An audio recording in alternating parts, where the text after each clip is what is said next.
Right. With our health education curriculum in Saskatchewan, it's divided up into 3 goals, and the 3 goals basically are the understanding, skills, and confidences. The second one, decision making, and the third one is action planning. And action planning is one area that can become a challenge for teachers.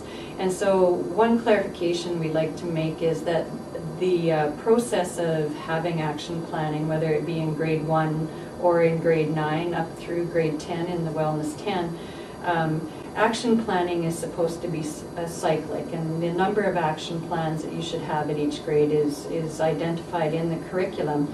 But the understanding, skills, and confidences, and the decision making, and then action plan should cycle through. The intent is not to do all the understanding, skills, and confidences outcomes, not to do all of those outcomes and then do the decision making outcomes and then finally end your course with an action plan.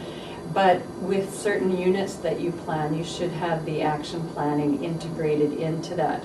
And then when it comes to Wellness 10, action planning is identified as being an ongoing process, and personal plans for action, with it being introduced in outcome W1, and then it is revised and evaluated and revised in an ongoing process as you learn more of the knowledge and understandings and skills related to the other outcomes, and so it continues to build and be revised as the student moves through the Wellness 10 course.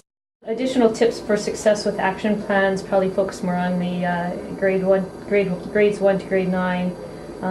Is to make sure to let your students know at the beginning of the year that they will be completing action plans and the number of action plans, which can be found in the curriculum documents identified with the outcomes in goal number 3. Teachers might want to consider a class action plan at the beginning of the year, especially in the grades where students are still learning about the process, and ensure that when creating a class action plan, it is an action plan that is achievable for all of the students.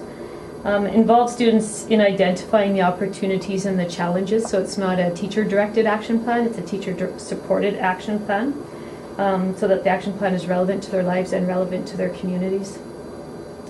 It's really important in the health education grades 1 to 9 in particular is to provide students with an outline, a visual outline of some kind, or an audio outline, so that they understand what are those pieces that they will need to be looking at that will support the criteria that they develop within the action plan. And that criteria, there's examples of rubrics in the curriculum documents, but just like in Wellness 10, it might be important for the teacher and the student to adapt and revise that rubric to meet the needs of the student.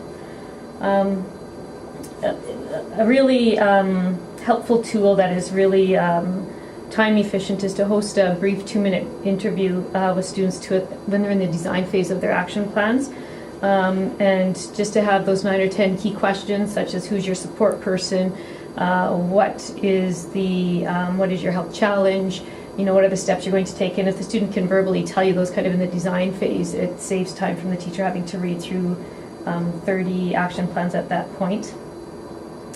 For all students, especially when they get to grade 8 and grade 9, it's really important that when they're choosing the action upon which they're going to take on, is that they look at the impact of the criterion that's included in there. So what's the cost? How much time is it going to take? Is it doable in the circumstances in their lives? And that's something that they can carry on into the grade 10 Wellness 10 as well. And it's really important, I think, especially once you start to have samples or examples and maybe even non-examples of student action plans that you can share with students from year to year. They're interested in seeing what students in the past have done, if they're action plans that your students have given you permission to share, and gives them an idea of what they might look like or what they might sound like if it's an audio file. So Jen, how have you found putting this into practice in Wellness 10? Well, we found the first experience going through was we did a very specific laid out version on paper, hand in, rubric marked process. But we found that it was very labor intensive. It was very time consuming when we're managing what we're doing in our space. And the timing of it wasn't always consistent enough for my liking. So we have come up with a slightly different version, and it's a weekly or every second week version. And what we do is they take the criteria for each of the dimensions. We are pulling the criteria for the dimensions from the wellness inventory. We are pulling the criteria, there's a great section at the start of your curriculum document that has amazing criteria for each of the dimensions. If you connect with the resources on the SHEA website, you will find a great PowerPoint resource designed by one of the pilot teachers that put together a PowerPoint, and it's a great introduction of what the course is, great introduction of what the dimensions of wellness are in the wellness wheel, what a great one looks like and what a not so great one looks like. Great resource in that one. And then they do a self-reflection, and they just look at that criteria and they say, where am I at with that right now in my life? And then they do a ranking from 0 to 5. 5 being great and 0 was worst day ever kind of thing. And then they look at the criteria, and then they do a snapshot, we call it. What is the snapshot of that dimension of my wellness today or in the last week? And then they take some time and they say, okay, so what am I going to work on in the next week or the next 2 weeks? And then they work their plan, and we're at the point where we have to work on SMART goals. I eventually want that plan that they have for each dimension to be SMART goal based. We're not there yet, we're getting there. And then after the week passes or the 2 week passes, we come back, we use the exact same plan, and we say, okay, highlight what you did well. What worked well? What'd you rock? What worked well for you? And they just highlight what worked well. And then we do the exact same process. Brand new sheet of paper, or we go to the computer and they type up a brand new plan, and they say, okay, criteria for the dimensions, snapshot, what is it now? Because life is constantly changing.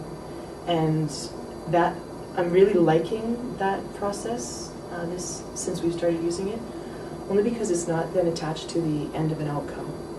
As I weave outcomes together, it's getting harder and harder to assess on predictable timelines.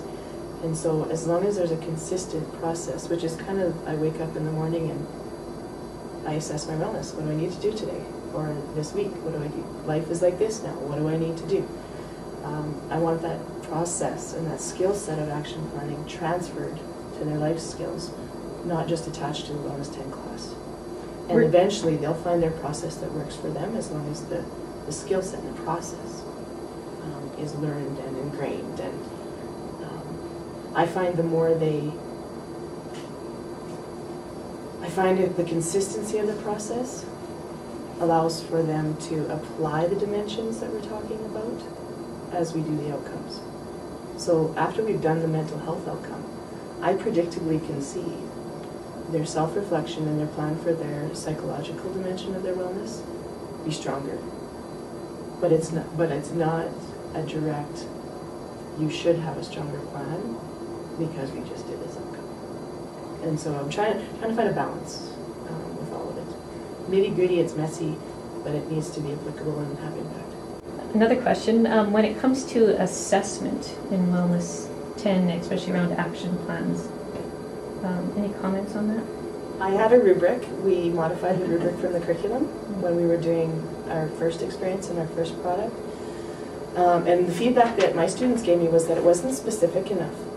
And so we revamped it, used the same template, used the same rubric, but just made more specific so that they could get it back and say, hey, that's what I didn't do well.